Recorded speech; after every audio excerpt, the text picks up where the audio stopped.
دانیال شمس الدین، زه د تخیل کلی نه تعلق لرم.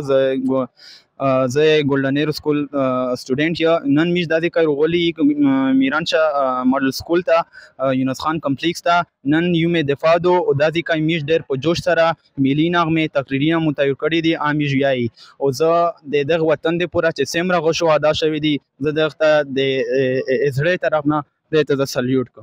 بسم الله الرحمن الرحیم. نور الله ډسټرکټ سپورټس افیسر شمالي وزیرستان.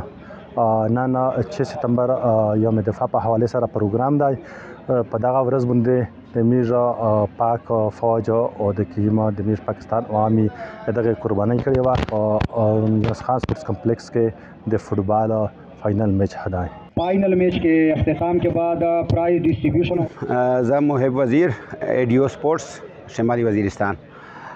6 سپتمبر په حواله سره دلته نن په گورنر ماډل سکول شه یو پروکار تقریب دی چې پاشه میر د پاکستان 1965 د شهدا په باره شه یو خراج تحسین پیش کوي دته یو اټریبیوټ کوي چې د کیمه قرباني ورکړي دي په هغه وجه مند نن پاکستان خوشحالی هندو ترقی هکو او ان شاء الله د پاکستان فوج او عوام دا د پاکستان د سالمیت د پوره د پاکستان د استحکام د پوره او ان شاء الله بیا هم قرباني ورکوي.